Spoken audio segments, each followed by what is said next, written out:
avec la prière parce que nous demandons toujours la conduite de la Ruach HaKodesh sur chacun de nous. Et nous savons bien que sans le don de l'Esprit, parce que c'est l'Esprit qui a inspiré la Torah, et il faut demander toujours la révélation de l'Esprit pour comprendre, parce que c'est Yeshua même qui a dit, l'Esprit Saint, le Consolateur, il vous conduira. Voulant dire, il va vous donner la compréhension de ce qui est Yeshua, la Torah vivante. Il parlera de moi, il prendra de moi, de la Torah. C'est lui, Yeshua HaMashiach. Mais il faut recevoir cette partie de l'Esprit pour comprendre. Alléluia. Nous prions. Père éternel, dans le nom de Yeshua, dans ce moment, nous demandons vraiment la conduite de ton Esprit.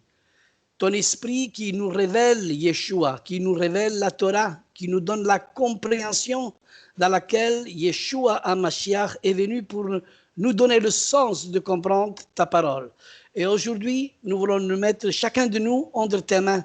Éternel, dans le nom de Yeshua, nous te bénissons pour tous ces bons moments que tu nous donnes. Amen et Amen. Alléluia. Ce sont des bons moments que nous voulons passer ensemble aujourd'hui. On va ouvrir le passage de Nombre, chapitre 15, et on va lire justement du 32 à 36, et que je dis, Fernando, lui, il est vraiment mon frère qui va lire quelques passages de la Torah. Voilà, Fernando, Nombre, chapitre 15, versets 32 à 36, tu vas lire ces passages pour commencer justement la réunion. Comme les enfants d'Israël étaient dans le désert, on trouva un homme qui ramassait du bois le jour de Shabbat. Ceux qui l'avaient trouvé ramassant du bois l'amenèrent à Moïse, Aaron et à toute l'assemblée. On le mit en prison, car ce qu'on devait lui faire n'avait pas été déclaré. L'Éternel dit à Moshe, cet homme sera puni de mort, toute l'assemblée le lapidera hors du camp. Toute l'assemblée le fit sortir du camp et le lapida. Il mourut comme l'Éternel l'avait ordonné à Moshe. Amen. On dirait que ici, nous voyons un Dieu très cruel, hein? Non, c'est un Dieu juste. C'est un juste qui aime sa justice. Et quand on voit un Dieu qui aime sa justice, il sait bénir ceux qui observent sa parole, mais il sait aussi punir celui qui n'observe pas sa parole. Et aujourd'hui, il faut faire surtout attention à tout ce qu'on écoute autour de nous, soi-disant, mais de toute façon, Dieu, c'est un Dieu d'amour, et dans son amour, il m'accepte tel comme je suis. Ok, c'est vrai que Dieu m'accepte tel comme nous sommes quand nous le rencontrons, mais après, il faut suivre sa parole, il faut être avec lui, et il faut demander sa conduite, son esprit, pour qu'il nous révèle la vie. Et la vie, il est dans la parole. Ici, dans ce passage que notre frère Fernando a lu, dans Nombre, comme les enfants d'Israël étaient dans le désert, bien sûr, pourquoi il était dans le désert? Parce qu'il quitte l'Égypte, et maintenant il se trouve dans le désert, et la vie que maintenant nous, on mène, ce n'est plus la même. Si on quitte l'Égypte, on quitte le monde, c'est pour que maintenant ce peuple est dirigé vers la voie de l'Éternel. Hein. Et justement, il y avait un homme qui ramassait du bois le jour du Shabbat parce qu'il était interdit. Et Dieu avait ordonné de ne pas faire ça. Et l'Éternel dit à Moïse, cet homme sera puni de mort. Et toute l'assemblée le lapidera hors du camp. Et toute l'assemblée le fait sortir du camp et le lapida. Et il mourut, comme l'Éternel avait ordonné à Moshe. Vous voyez, c'est effrayant. C'est vraiment effrayant de sévérité, n'est-ce pas? mourir pour avoir ramassé du bois un jour du Shabbat. C'est le seul exemple biblique. Avez-vous remarqué qu'un jugement équivalent est arrivé avec la mort aussi d'Anania et Saphira?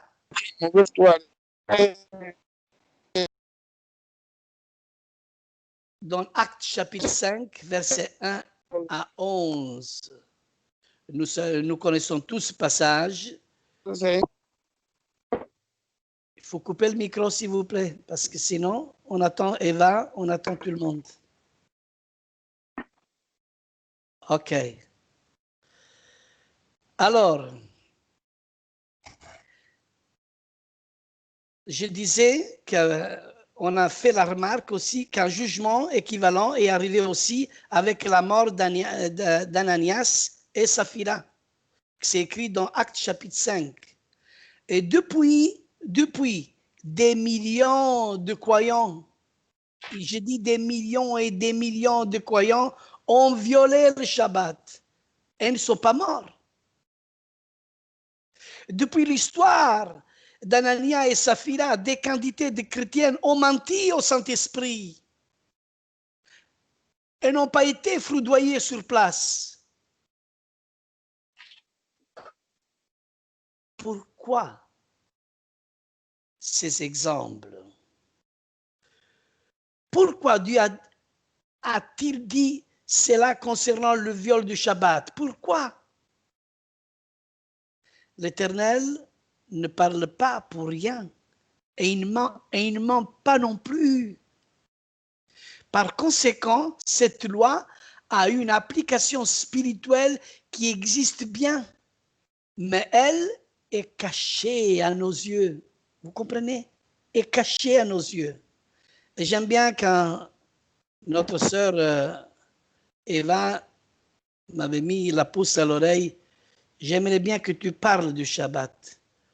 Et voilà que dans toutes ces choses, il y a des pensées, vraiment des profondeurs qui sortent, que même moi-même, je reste même surpris et que je veux comprendre, et qu'ensemble, on va comprendre parce que on dirait qu'on ne fait pas assez bien le Shabbat. On dirait qu'on a besoin de comprendre.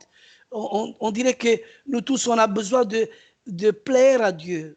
Parce que dans ce que j'essaye de comprendre, c'est que le Shabbat, c'est le signe, c'est la marque de ceux qui appartiennent à l'Éternel et de ceux qui vont régner avec le Mashiach. Parce que pour monter sous les hauteurs de Dieu, il faut avoir justement le Shabbat comme observance.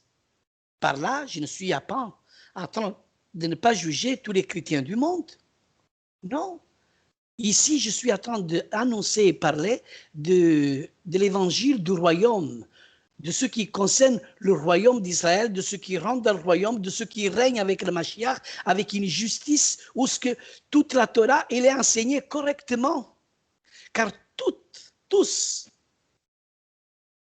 ne régneront pas avec le Mashiach. Ce n'est pas tous ceux qui disent Seigneur et Seigneur entreront dans le royaume, mais ceux qui font la volonté de mon Père. Car il y aura beaucoup de personnes qui se croient d'être sincères aussi, d'avoir servi Dieu et qui vont frapper la porte et ils diront Seigneur, ouvre-moi, ouvre-moi. Et le Seigneur dira arrière de moi, je ne vous connais pas. Entrez dans le royaume. Alléluia. Alors, celui ou celle qui ne respecte pas le Shabbat,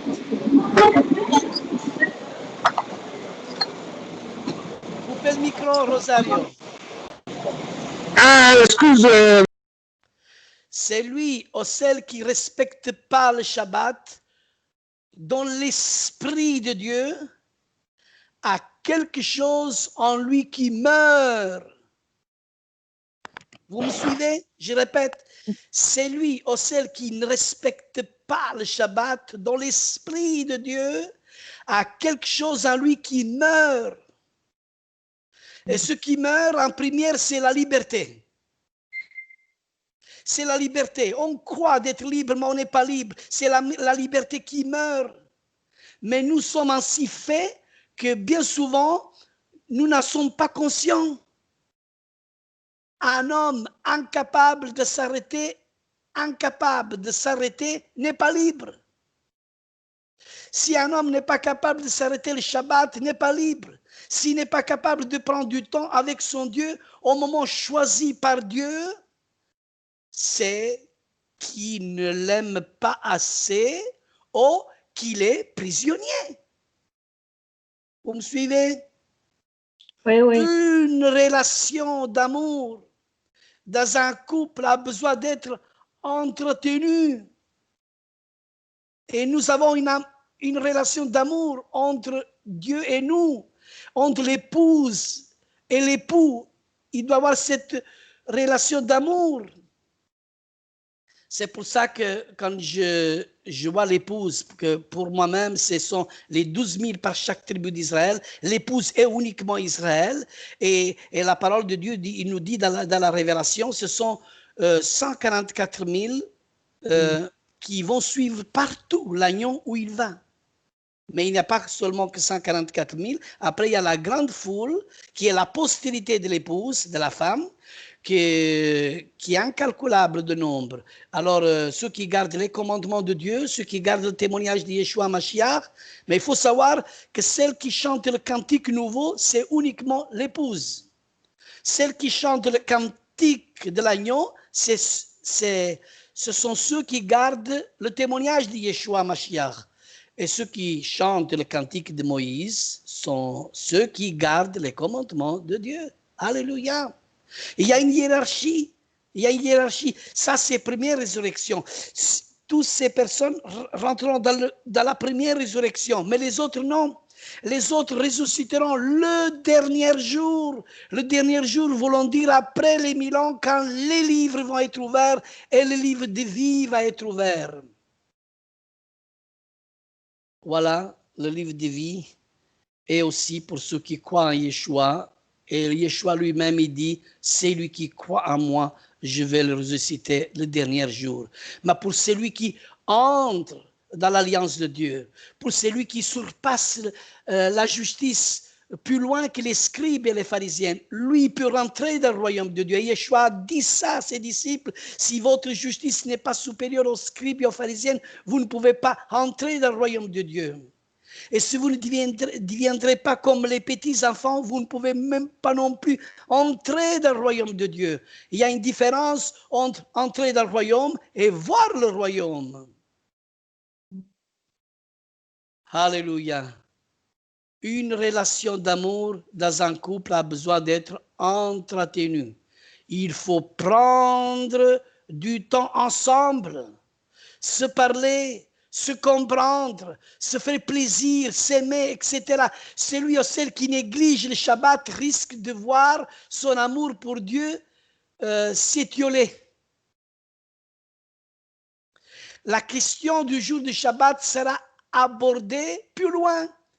Mais la vraie liberté ne consiste pas à choisir le moment du rendez-vous du Shabbat, car il a été choisi par Dieu. La vraie liberté est d'être disponible au moment du rendez-vous fixé par l'Éternel. Amen. La vraie liberté est d'être disponible au moment du rendez-vous fixé par l'Éternel et pas autrement. C'est pas aujourd'hui c'est Shabbat, je ne travaille pas et je me repose, mais il faut bien comprendre le sens du Shabbat. Le sens, alléluia, une relation d'amour entre l'épouse et l'époux. Alléluia, quel travail. Alléluia, béni soit le nom d'Éternel. Il faut prendre du temps ensemble. C'est dans ce Shabbat qu'il faut se parler. C'est dans ce moment-là qu'il faut se parler, se comprendre, se faire plaisir, s'aimer. C'est à ce moment-là. Alléluia. Et là, c'est la question du temps. Je ne sais pas si vous connaissez Albert Guigui. C'est le grand rabbin de Bruxelles. Lui, c'est aussi le grand rabbin d'Europe aussi, non? Oui, il est déjà quelquefois venu, peut-être une ou deux fois dans notre assemblée messianique. Il a aussi parlé au milieu de nous. Plusieurs fois, j'ai fait aussi des photos avec lui. Je l'ai rencontré dans des rencontres parce que, évidemment, nous, on est au milieu du peuple juif. Et je n'ai pas avec lui une relation d'amis. C'est juste comme ça que je le connais. Des fois, on se dit bonjour. Et voilà, c'est comme ça. Et Albert Guigui, grand rabbin de Bruxelles, écrit. Regarde qu'est-ce qu'il écrit. Chaque journée, c'est un rabbin qui parle et dit, chaque journée est progrès en tant qu'éloignement de l'esclavage. Or, la Bible parle énormément du temps. Et elle ne se laisse pas au hasard, elle ne laisse pas au hasard les heures et les jours de fête. C'est-à-dire, la Torah insiste sur le fait que chacune doit prendre son temps entre ses mains. Et chacune est responsable de soi et nous sommes tous responsables les uns et les autres. Amen. Ça, ce sont des enseignements un peu poussés. Si j'enseigne ça dans l'assemblée, on va dire, oh là là, ici, Lorenzo, tu es complètement sous la loi de Moïse. Tu es complètement à côté. Ici, nous, on est sauvés par grâce. Nous, on a un Dieu d'amour. On n'a pas besoin de faire toutes ces choses. Excusez-moi, ici, c'est la Torah. Vous m'avez demandé, c'est quoi le Shabbat? Je vous donne le Shabbat. Je vous enseigne sur le Shabbat, ce que Dieu met dans mon cœur. Voilà ce que je peux vous donner. Parce que Dieu ne se trompe pas. Dieu est vrai et nous devons être vrais comme lui. Et nous devons vivre comme lui. Et nous devons suivre ses paroles. C'est-à-dire le temps nous échappe. Pourtant, il est confié à l'homme. Et pourtant, le temps, il nous échappe. Pourtant, il est confié à l'homme. Ce qui se passe est passé. Je voulais dire, ce qui est passé est passé. Ce qui est passé est passé. Mais le temps ne revient plus. Non.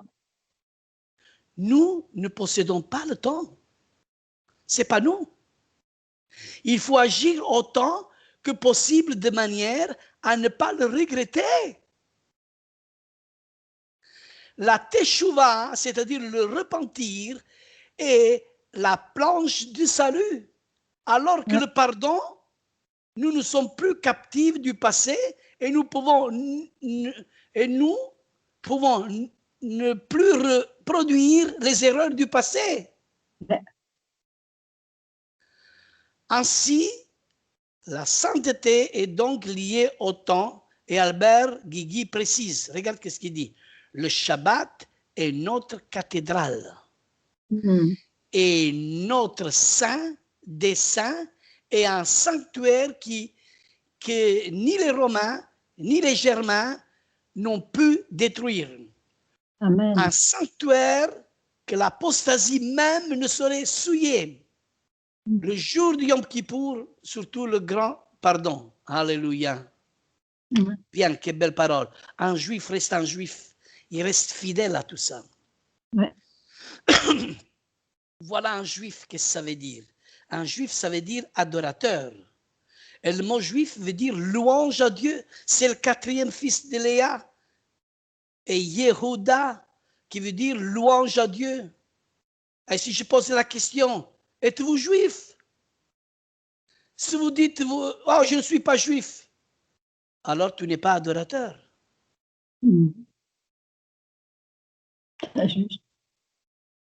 Est-ce que vous êtes juif?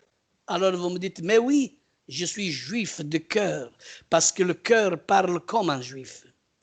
On peut être juif de chair, on peut être juif de cœur. Alléluia. Pourquoi je suis juif de cœur? Parce que je suis lié à la loi de l'Éternel. Je suis lié au peuple juif. Et le peuple, c'est lui qui m'a transmis la vocation que l'Éternel a donnée à ce peuple. Et cette vocation est prophétique et sacerdotale. C'est-à-dire la même loi, la même alliance que Dieu a donnée au peuple juif et pour moi aussi. Mais sous la conduite de la Ruach HaKodesh. Les problèmes qu'aujourd'hui sont survenus, c'est parce qu'on a ajouté à la Torah les traditions. Et ça fait un grand drame, un grand problème dans le peuple juif. Alors, n'en parlons pas le christianisme. C'est encore 2 fois plus pire. Ouais. Je veux bien comprendre l'aveuglement des Juifs. L'aveuglement des Juifs vient de Dieu, mais l'aveuglement des chrétiens vient du diable, parce qu'il n'y a plus d'excuses. Tu te crois rempli du Saint-Esprit, tu te crois vraiment dirigé par l'action de l'Esprit. Mais l'Esprit, il déclare toute la vérité. Et en t'éloignant de tes racines, tu as le nom peut-être de vivre, mais tu es mort. Alors, le temps dans notre société, et dans cette société, tout est fait pour réduire le temps au minimum. C'est vrai. Croyant qu'en gagnant du temps, les choses seront meilleures. Hein? C'est la façon actuelle de résoudre le problème du temps. Et cela n'empêche pas notre société d'être extrêmement fragile et incertaine. La science, la connaissance, la technique, les progrès sociaux, l'Internet, etc. ont transformé le monde en un grand village fragile. Et c'est un engrenage dont personne ne peut prévoir ce qui peut lui arriver. C'est vrai. Échelle, dans son livre, c'est un homme vraiment qui a écrit un livre qui s'appelle Échelle, dans son livre, Les bâtisseurs du temps, dit ceci. Il nous est impossible de résoudre le problème du temps par la conquête de l'espace, par des pyramides ou par la gloire.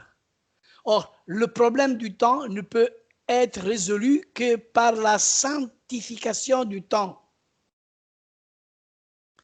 Aux hommes coupés de leurs racines, le temps paraît s'écouler inconsistant. Aux hommes qui vivent avec Dieu, le temps est un visage d'éternité. Bien sûr, aux hommes qui vivent avec Dieu, le temps est un visage d'éternité. Et aux hommes coupés de leurs racines, le temps paraît s'écouler inconsistant. Vous voyez? Et il ajoute, le Shabbat, il nous mène vers un royaume de paix infinie, un seuil d'éternité. Il est pour l'idée au monde aussi chargée de force spirituelle que l'idée du Shabbat. Voilà, toutes ces recherches portent vraiment un grand enrichissement dans l'enseignement. Or, ici, on va parler maintenant, ici, le jour de la résurrection. Oh. Il écrit qu'Yeshua est ressuscité le premier jour de la semaine. Ah oui, parce que pour nous, c'est une nouvelle ère. Jésus est ressuscité le premier jour de la semaine. Pour nous, les chrétiens, maintenant, c'est le jour du dimanche qu'on va vraiment suivre l'Éternel parce que Jésus est ressuscité le premier jour de la semaine. Il faut savoir si on est sous le fondement de Constantin ou si on est sous le fondement des apôtres. Hein? Ça, il faut savoir. Hein? Ça, il faut vraiment le savoir. Hein? Alors, si vous êtes copain avec Constantin, vous allez faire la fête de Martin Luther, vous allez faire tous les rassemblements qui viennent de Constantin, toutes ces ramifications, vous les aimez, mais il ne faut pas venir vers moi. Tout ça, c'est niet, non? Alors, et pourtant, semblerait que de l'autre côté, il y a des bonnes paroles, il y a, bien sûr, mais aujourd'hui, on est dans des temps très difficiles. Et bientôt, le Shabbat arrive, voulons dire le royaume arrive. Le royaume d'Israël va se rétablir et et c'est dans ces moments, vraiment dans ces moments difficiles, qu'on doit prêcher l'évangile du royaume. Je ne parle pas de l'évangile du salut, ça on l'a déjà prêché pendant des années, 2000 ans. Jésus il te sauve, tu crois, ok, on a compris tout ça. Ça, c'est pour le dernier jour. Mais c'est quoi cette bonne nouvelle du royaume? C'est à ça qu'il faut s'en tenir. Et la bonne nouvelle du royaume, du Shabbat, qu'on va régner avec le Messie, qu'on va être avec le Mashiach. Amen. Il est écrit que Yeshua est ressuscité le premier jour de la semaine. Voilà. C'est écrit dans Marc, chapitre 16, verset 9. Regardez bien. Yeshua, après ils ont mis virgule, étant ressuscité le matin du premier jour de la semaine, et vous croyez ça? Regardez, ils ont déplacé la virgule. Au temps de Yeshua, il n'y avait pas de ponctuation, il n'y avait pas de virgule. Alors moi, si je dois lire ce passage, pour moi, il est comme ça. Yeshua, virgule, étant ressuscité, virgule, je mets encore une autre virgule. Le premier jour de la semaine, il est apparu à Magda. Et alors là, il parle de l'ordre des apparitions. De l'ordre des apparitions. Et voilà que cette virgule a coincé tous les chrétiens parce qu'ils n'ont pas le Saint-Esprit de vérité, mais l'esprit de mensonge qui trouble chacun de nous. Oh Seigneur, ouvre-moi. Cet enseignement, ça fait déjà 7 ans de suite que je le donne.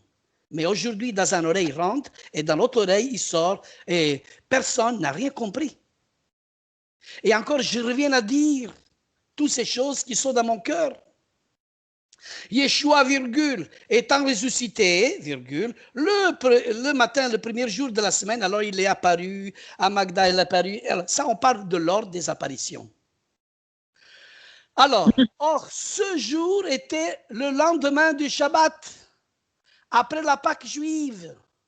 C'est donc le jour de la fête des pains prémices, selon Lévitique. Regardez, Lévitique. On va maintenant, on a le temps, parce que moi, je prendrai mon temps, et s'il faut encore une autre lune en plus, je vais la faire, hein?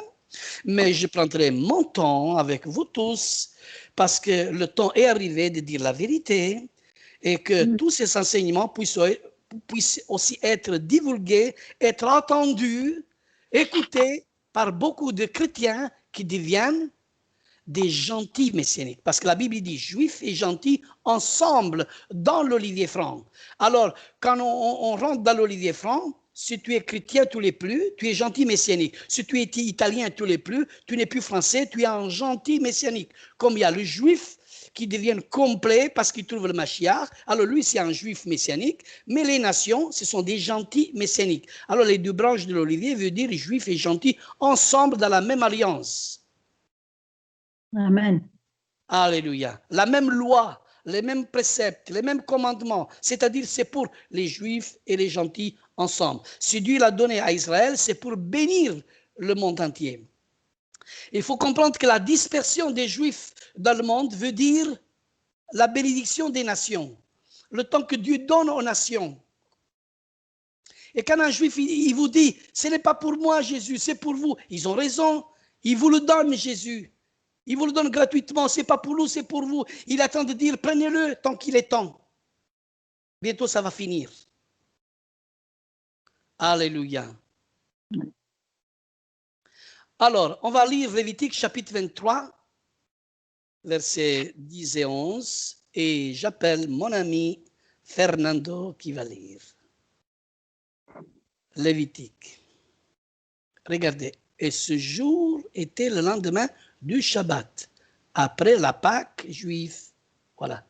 Alors, tu vas lire, frère. Quand tu prends le micro, après, tu dois le couper après, vite, ok? Ça va. Vite. Ok, frère. Quel c'est le verset? Le verset 10 et 11. 10 et 11. Chapitre 23. Lévitique 23, ça parle des fêtes de l'Éternel. C'est le Lévitique 23, oui. Oh.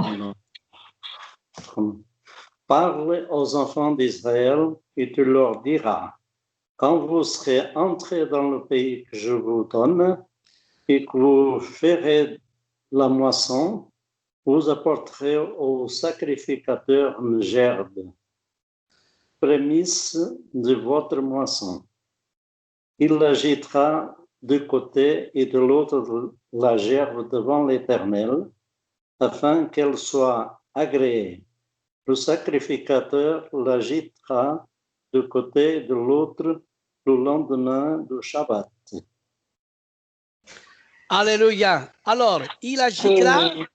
Alors ici, on parle justement du premier jour de la résurrection. Alors, il agitera du côté de l'autre la gerbe devant l'Éternel. Vous voyez comment les choses doivent s'accomplir? C'est-à-dire que si Yeshua est ressuscité le premier jour de la semaine, alors il doit s'accomplir ce qui est écrit dans Lévitique chapitre 23 verset 11, c'est-à-dire que le sacrificateur agitera du côté, c'est-à-dire du côté de l'autre, c'est quoi la gerbe? Signe de résurrection du Mashiach. Et ça, c'est le lendemain du Shabbat. Forcément, le lendemain du Shabbat, c'est la résurrection. Mais ne change pas le commandement de Dieu, de Shabbat. Yeshua est le même, hier, aujourd'hui et pour l'éternité. Hier était Shabbat, aujourd'hui c'est Shabbat et demain c'est le Shabbat toujours.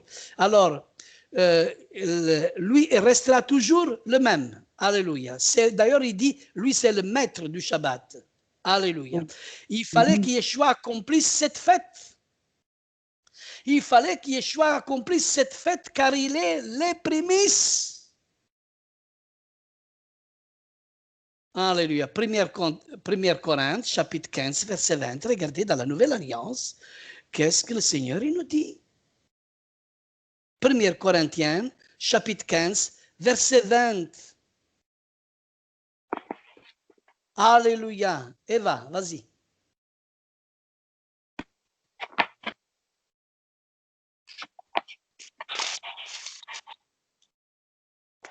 Alors, en Corinthiens 15, 20. Mais maintenant, le Messie est ressuscité des morts.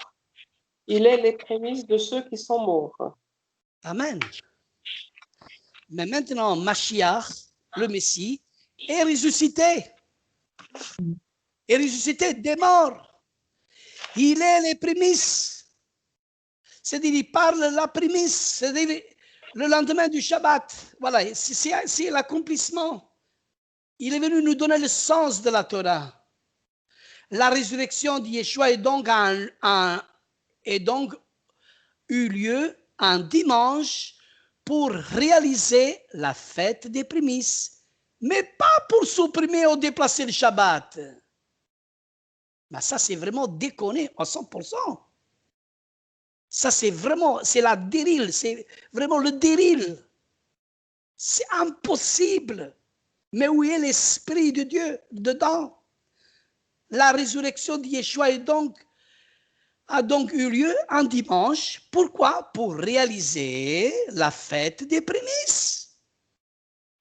Mais pas pour supprimer ou déplacer le Shabbat. Si nous déplaçons le Shabbat, nous détruisons le calendrier de Dieu.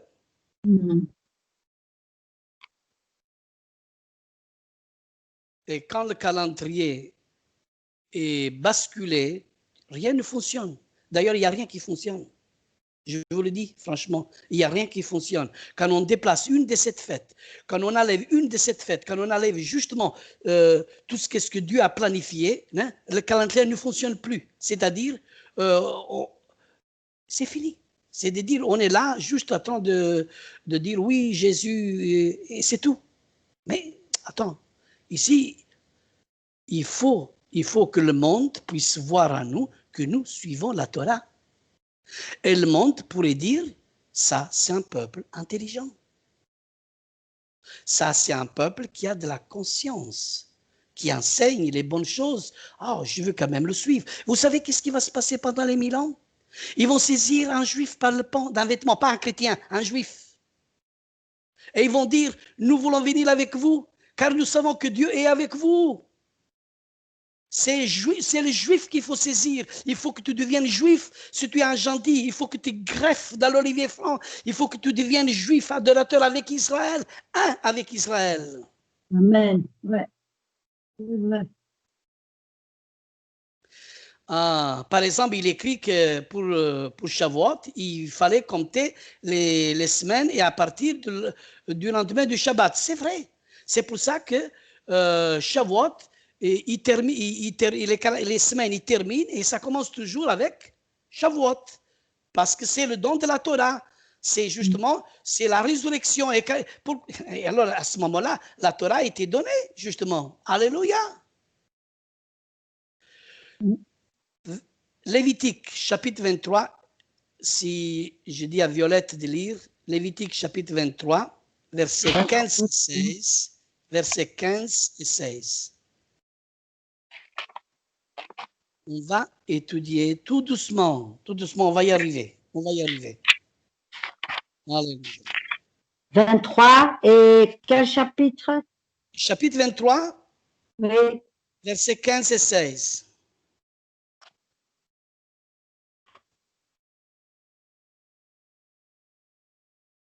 Depuis le jour qui suivra le jour du repos, c'est-à-dire depuis le jour où vous apporterez la gerbe à agiter, vous compterez 7 semaines complètes, jusqu'au lendemain de la 7e semaine.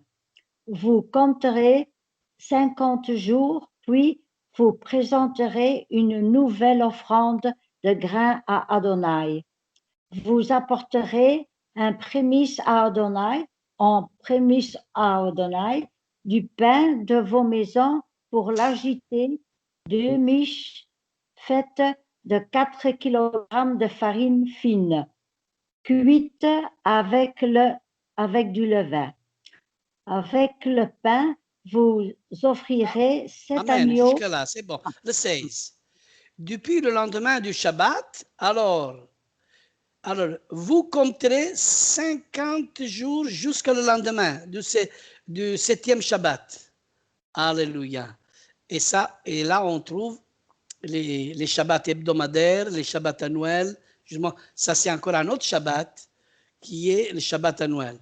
Alors, en détruisant ainsi le calendrier de Dieu, nous méprisons non seulement ses paroles, mais nous plaçons dans la même situation que Jéroboam, qui, pour éviter les relations du royaume du Nord avec celui de Juda, a créé des fêtes similaires aux fêtes de l'Éternel, mais à des dates différentes. Regardez, c'est fort ce que je viens de dire. En détruisant ainsi le calendrier de Dieu, nous méprisons non seulement ses paroles, mais nous plaçons dans la même situation que Roboam. Regardez, 1er Roi, chapitre 12, verset 32. 1er Roi, chapitre 12, verset 32. Alléluia. Ruth, vas-y.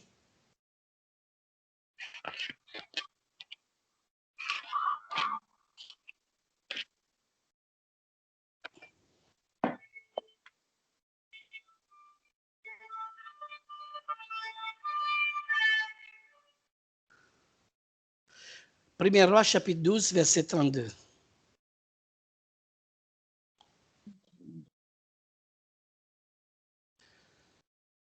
Ok, j'attends rien, Ruth. Il n'est pas là? À mon avis, il est avec... Ok, si quelqu'un est là, il peut le lire. Ok. Premier Roi, chapitre 12, verset 32. Il établit une fête au 8e mois, le 15e jour du mois, comme la fête qui se célébrait en Juda. Et il offrit des sacrifices sur l'autel. Voici ce qu'il fit à Bethel, afin que l'on sacrifiât au veau qu'il avait fait. Il les plaça à Bethel, les prêtres des hauts lieux qu'il avait élevés. Vous voyez, exactement comme Jéroboam l'avait fait. Or, l'Église historique s'est très rapidement éloignée du peuple juif et de ses fêtes. Les pères de l'Église, moi je l'appelle les diables de l'Église, les pères de l'Église étaient animés d'un esprit grec et une grande haine contre Israël est à la base de cette Église. Vous comprenez? Une grande haine contre Israël est à la base de cette Église. Voici quelques citations des pères de l'Église qui montrent à quel point ils haïssent le peuple juif et ont insufflé la doctrine du remplacement. Saint Jean, j'attrape les varices quand je lis ces choses. Ça me vient les varices dans mes jambes, je les attrape. Je commence à devenir élargique, mais je suis obligé de lire ces choses-là, parce que ça fait partie de l'histoire, et quand je lis ces choses-là, je me sens élargique un peu, on va dire. Hein? Saint Jean de Chrysostome, évêque de Constantinople, 350 jusqu'à 407. Alors, les démons habitent non seulement la synagogue, mais les âmes des Juifs. Regardez quel mensonge. Ils écrivent des choses pareilles. Rechercheriez-vous la guérison du corps au prix du salut de votre âme? Regarde, après. 12e, fouillez ou repoussez les Juifs. Ils ont la prétention d'être les meilleurs médecins du monde, mais leur science médicale n'est qu'une imposture, échantement, amulette et pratique empruntée à la magie. Après, ils disent, leurs synagogues ne sont que lieux de débauche où se rendent les femmes impudiques. Et ils disent encore, ça, c'est les pères. Ça, moi, je l'appelle les démons de l'Église. Ce sont les démons de l'Église. Je sais que nombreux sont ceux qui respectent les Juifs et ils pensent que leurs rites sont honnêtes. Mais aujourd'hui, c'est pourquoi j'ai hâte de déraciner cette prémissieuse opinion. Ça, c'est ce qui dit Saint Jean Chrysostome, que je l'ai nommé aujourd'hui, mais j'espère que pendant des années, je ne nomme plus ce nom-là. J'en ai en horreur de ces gens-là, vraiment. Et après, encore un autre saint, Saint Ambroise, 340-397, évêque de Milan. Lui dit, lorsque l'esprit immonde est sorti d'un homme, il erre par les lieux privés d'eau, cherchant le repos sans le trouver. Et on a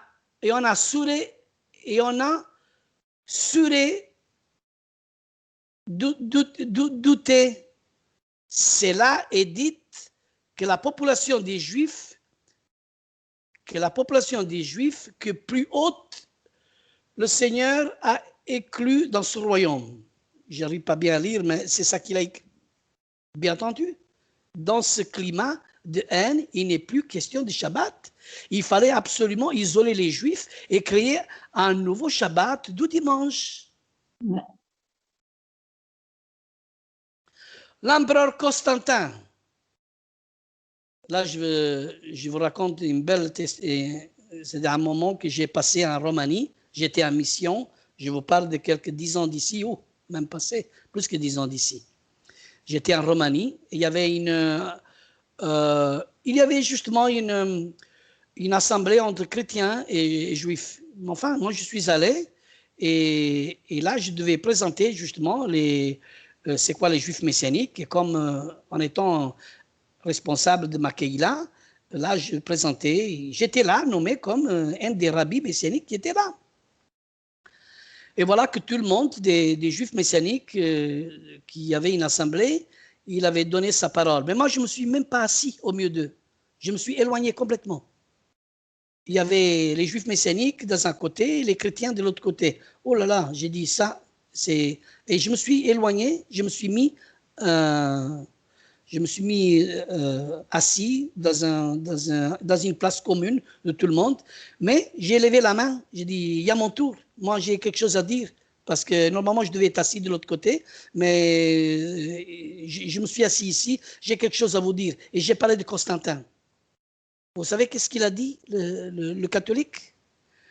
Monsieur, vous avez offensé le plus grand saint de notre histoire. J'ai dit, je regrette, c'était un antisémite. J'ai dit, c'est pas le grand saint, justement. Alors, toute cette histoire, il a parcouru toute la terre. Beaucoup de Juifs, ils savent en Israël, partout. J'ai eu le courage de dire la vérité devant tout le monde. Amen. Et c'est ça qu'il faut être témoin. Témoin, même au risque de périr, de mourir, il faut l'être. L'empereur romain Constantin, converti au christianisme, appréciait également le culte solaire.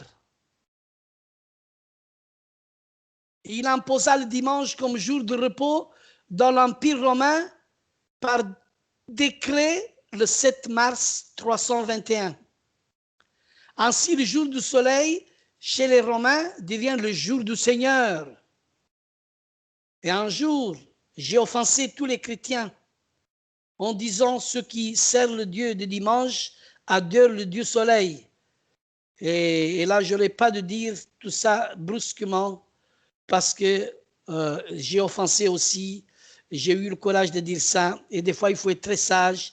Quand on dit les choses, il faut le dire avec diplomatie et avec sagesse. Il faut demander la conduite de l'esprit, comment il faut les dire. Et en 364, le concile de la Odyssée interdit aux chrétiens de judaïser en observant le Shabbat sur peine d'anathème. Alors, c'est judaïsé quand nous on parle du Shabbat. Autre terme, autre argument. Un des arguments pour que le jour du Seigneur soit le dimanche, ce fut le récit de l'histoire d'Éticus dans Actes chapitre 20. Regardez, Actes chapitre 20, le verset 7 et 12. Oh, et ici, là, ici, j'ai vraiment quelque chose à dire. Le temps, oh là là, le temps, il vole comme rien. Oh là là, aujourd'hui, oh là là, aujourd'hui, je vais peut-être faire 10 minutes en plus ou 5 minutes en plus, mais après, on va recommencer, non? La semaine prochaine. Alléluia. Acte chapitre 20, versets 7 à 12. Eva, si tu veux bien lire. Oui, alors acte 27 à 12. Le premier jour de la semaine, nous étions réunis pour rompre le pain. Paul devait partir le lendemain, s'entretenait avec les disciples et prolongea son discours jusqu'à minuit. Il y avait beaucoup de lampes dans la chambre haute où nous étions assemblés. Or, un jeune homme nommé Eutychus, qui était assis sur la fenêtre, s'endormit profondément pendant le long discours de Paul. Entraîné par le sommeil, il tomba du 3e étage en bas, et il fut relevé mort. Mais Paul, étant descendu, se pencha sur lui et le prit dans ses bras, disant : « Ne vous troublez pas, car son âme est en lui. » Quand il fut remonté, il rompit le pain et mangea, et parla longtemps encore jusqu'au jour, après quoi il parut. Le jeune homme fut ramené vivant, et ce fut le sujet d'une grande consolation. Alléluia.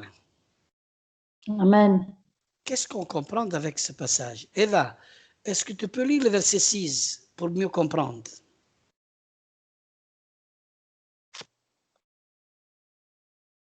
Oui, le verset 6. Pour nous, après les jours des pains sans levain, nous nous embarquâmes à Philippe et au bout de 5 jours, nous les rejoignîmes à Troas, où nous passâmes 7 jours. OK. Alors là, maintenant, je vous demande d'avoir les oreilles bien circoncis et être attentif à ce que je viens vous dire et de ce que je vous enseigne. Le verset 6, il dit, pour nous, ici il parle, d'ailleurs l'apôtre Paul, il fait son itinéraire parce qu'il doit se rendre à Philippe pendant le jour de Pessah Et après, il doit être à Philippe, dans laquelle il a passé 7 jours. Et après, d'ailleurs, après justement la fête des pains sans levain, alors là, il dit, le premier jour de la semaine, nous étions réunis pour rompre le pain, dit le verset 7. Mais il faut quand même comprendre qu'ils ont déjà fait la fête de Pessah avant. Alors, le premier jour de la semaine, nous étions réunis pour rompre le pain. Ça veut dire qu'on retourne à la normalité de ce qui se faisait dans le temple tous les jours, rompre le pain. Vous comprenez? On retourne à la normalité de ce que tous les jours on faisait. Parce que c'était maintenant l'habitude, tous les croyants messianiques, à chaque fois qu'ils se réunissaient, ils rompaient le pain. Voilà. Alors, rompre le pain veut dire la communion fraternelle, mais Pessah, c'est autre chose. Alors ici, on a pris maintenant le premier jour de la semaine, nous étions réunis pour rompre le pain, et voilà que tous les chrétiens, ils font la Sainte Seine le jour du dimanche. Et que normalement, tout cela, c'est une normalité, de retourner à une normalité de ce qui se faisait dans le temple tous les jours. Mais le verset 6, ils disent qu'ils ont fait justement la fête de Pessah, parce que c'est pour la fête des pains azimes, c'est Pessah. Et Pessah est passé. Mais après Pessah, justement, le premier jour de la semaine, ça pouvait être aussi le mardi, mais c'est tombé le premier jour de la semaine, forcément. Le premier jour de la semaine, nous étions réunis pour rompre le pain. Forcément, rompre le pain, c'était une habitude qu'on faisait tous les jours dans le temple aussi. Ce test a donné lieu à beaucoup de discussions, car il est reconnu comme un frère qui s'appelle Luc, que je connais bien, l'auteur du livre, était grec. Hein? Luc, l'évangile. Hein? Vous connaissez l'évangile de Luc, vous devez le connaître. Moi, je le connais. Tous ceux qui livrent l'évangile de Luc, on doit le connaître. Alors, il était grec, ou en tout cas très hellénisé. Et la scène se passe un dimanche, mais la présence de lampes antiques que nous sommes en pleine nuit. Et la question est de savoir si Luc compte les jours à la façon romaine aux Juifs. C'est ça? Alors, selon le décompte juif, le dimanche commence le samedi soir. Après le coucher du soleil. Et d'ailleurs, selon le décompte romain, le dimanche commence après minuit et se termine au minuit suivant. Ce n'est pas le même. Or, ce texte est le seul qui parle du dimanche dans les Actes des Apôtres. Et selon le décompte juif, le repas a donc été pris très tôt, le dimanche matin. Selon le décompte romain, il a été pris le lundi matin. Et de plus, ce repas était-il une sainte scène ou un simple repas de communion? Rien ne le précise. Un autre test a fait débat. D'ailleurs, je vous ai expliqué. Ça, c'est ce qu'aujourd'hui beaucoup y pensent. Mais moi, je vous ai dit que la fête, il était déjà avant. Dans le verset 6, il dit que c'était Pessah qui sont faits. Après, justement, c'était une normalité. On retourne à la normalité de ce qui se faisait tous les jours dans le temple. Rompre le pain. Après, le 1 Corinthiens, chapitre 16, verset 1 à 3, il dit, pour ce qui concerne la collecte en faveur des saints, agissez, vous aussi comme j'ai ordonné aux églises de la Galatie, que chacun de vous, le premier jour de la semaine, mette à part chez lui ce qu'il pourra, selon sa prospérité, afin qu'on n'attende pas mon arrivée pour recueillir les dons. Et quand je serai venu, j'enverrai avec des lettres pour porter vos libéralités à Jérusalem, les personnes que vous avez approuvées. C'est-à-dire qu'il c'est son itinéraire. Après, il doit aller à Jérusalem et porter tout ça. Non? Alléluia. Mais certaines églises utilisent ce verset pour sanctifier le dimanche. Mais or, Paul a sans doute simplement voulu demander que chacune mette de côté ce que peut dès le début de la semaine pour éviter qu'il n'y ait plus rien à donner aux personnes dans le besoin. C'est juste de faire une collecte. Enfin, l'Église catholique s'appuie également sur le texte ci-dessus pour sanctifier le dimanche. Vous savez, l'esprit de démon, c'est un peu ça. Hein? Alléluia. Apocalypse chapitre 1, verset 10. Il prend encore un autre verset. Regardez bien. Regardez bien. Regardez bien. Comment ils essayent de justifier avec leurs mensonges. Apocalypse chapitre 1, verset 10. C'est Jean, l'apôtre, qu'il faut ravir en esprit le jour du Seigneur. Il y a certaines Bibles que j'ai lues en italien, le jour du dimanche, ils disent ça. J'ai lu ça. J'ai un Nouveau Testament qui disent, c'est Jean, le jour du dimanche, était ravi. Ils disent ça. Mais ici, il dit, au jour du Seigneur, et j'entendis derrière moi une voix forte, comme le son du trompette. Ici, la question est de savoir ce que veut dire le jour du Seigneur. Est-ce le jour de sa résurrection, le dimanche? Mais non, sans doute pas. Car dans le Ténard, cette expression a un sens bien défini. C'est le jour de la colère de Dieu, le jour de l'Éternel. Regardez, je vous donne d'autres exemples. Le jour de la colère de Dieu, le jour du jugement, parce que le jour du Seigneur, parce qu'on peut dire beaucoup dans ces choses. On va prendre maintenant ces passages. D'ailleurs, Eva, il va lire Amos chapitre 18, verset 20, et Violette, il va lire Ésaïe chapitre 7, de 1 à 14. Et Fernando, il va lire Ésaïe chapitre 13, 8 et 9. On va lire ces passages parce qu'ici, on va bien comprendre ce que la parole de Dieu nous enseigne. Amos, chapitre 18, verset 20. Eva.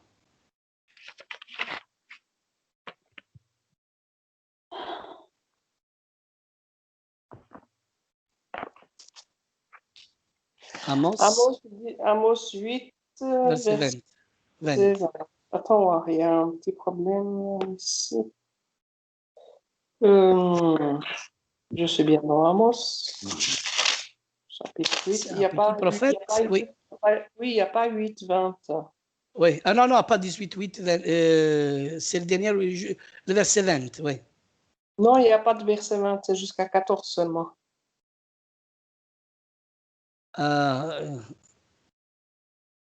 Ok, c'est peut-être moi. Mais lis alors Isaïe chapitre 7 et Eva va le... Ok, ça on le met de côté parce que à mon avis, je me suis bourré de quelque chose. Non? Oui. C'est le verset 18 et 20, mais je ne me rappelle plus le chapitre. Ça m'a échappé, oui. Ok, ah. C'est le verset 18 à 20, mais il faut voir maintenant lequel chapitre, ça m'échappe. Ok, ça vous le trouverez, ça. Vous me le donnez après, ok? Alors, on va prendre Isaïe chapitre 7. Alors, attends, j'ai trouvé, c'est Amos, le chapitre 5. Oui. 18 à 20. Qu'est-ce qu'il dit? Oui. Donc, malheur à ceux qui désirent le jour de l'Éternel. Voilà, c'est ça. Il sera ténèbres et non lumière. Vous serez comme un homme qui fuit devant un lion et que rencontre un ours. Il gagne sa demeure, appuie sa main sur la muraille et que mord le serpent. Le jour de l'Éternel n'est-il pas ténèbres et non lumière? N'est-ce pas obscur et sans éclat? Ok, Merci Eva, tu as bien trouvé. Parce que je ne me rappelais plus du chapitre, mais les versets c'était 18 et 20. OK. Alors, c'est le chapitre 5. OK, merci. Ça, je vais l'ajouter. Comme ça, au moins, je vais me le corriger. OK. Alors, ici, il parle vraiment le jour de la colère de Dieu, le jour de l'Éternel. Et maintenant, Ésaïe chapitre 7 à 14, c'est Violette. Donc, Ésaïe 7, verset 1. Ouais. Au temps d'Ahaz, roi de Yotam, fils d'Oziakou, roi de Yehuda, Retsin, roi d'Aram, et Pekah, fils de Remaliahu, roi d'Israël, marchèrent sur Yerushalayim pour l'attaquer, mais ils ne purent la conquérir. On rapporta à la maison de David qu'Aram et Éphraïm s'étaient alliés. Le cœur d'Ahaz se mit à trembler, ainsi que le cœur de son peuple, comme les arbres de la forêt secoués par le vent. Puis Adonai dit à Yeshayahu, « Sois maintenant à la rencontre d'Achaz, toi et ton fils Seyar Yashouf, au bout de l'arc-duc de la piscine supérieure, sur la route qui mène au champ des blanchisseurs, et tu lui diras, aie soin de rester calme et sans crainte, ne sois pas démoralisé par ces deux souches de bois incandescent, par la colère enflammée de Retsin, d'Aram et du fils de Remaliahu, ni parce qu'Aram, d'Éphraïm et le fils de Remaliahu ont comploté contre toi en pensant, nous envahirons Yehuda, nous mettrons ce territoire en pièces, nous la partagerons et nous y établirons roi, fils de Travaël. Continue. Jusqu'au 14. Ainsi parle Adonai Elohim. Cela ne se produira pas, cela n'arrivera pas, car Damesek est à la tête d'Aram, et Retsin est la tête de Damasek. Dans 65 ans, Éphraïm sera brisé et cessera d'être un peuple. Shomron est à la tête d'Éphraïm, et le fils de Remaliahu est à la tête de Shomron, sans une foi ferme. Vous ne serez pas fermement établis. Amen. Voilà, ici, il parle toujours de ce qui va arriver comme conséquence, jour de colère de Dieu. Voilà, Ésaïe chapitre 13, versets 8 et 9, Fernando.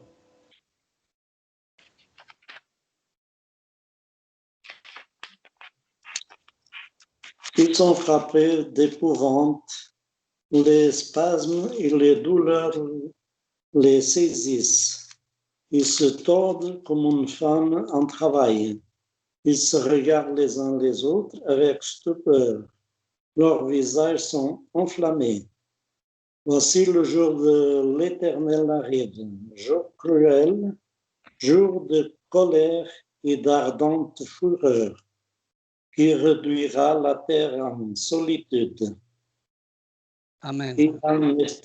Et en exterminera les pécheurs. Alléluia. Amen.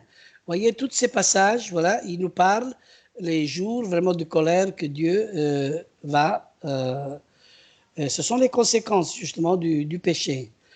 Alors ici, il y a 1700 ans. Voilà. Alors, pour conclure, il dit, l'Apocalypse est un livre qui explique la colère de Dieu et non pas le dimanche. Vous comprenez? L'Apocalypse, le livre de la révélation, est un livre qui explique la colère de Dieu et non pas le dimanche. Il ne faut pas tout mélanger. Ici, vraiment, quand on mélange ça, vraiment, c'est vraiment, c'est pas possible. Alors, mais suivre quoi? Mais bien sûr, il y a des bons chants, le Seigneur, on va là-bas. Oh oui, mais tu sais, il y a... OK, mais attends. On n'entre pas dans le royaume de Dieu comme ça. Non.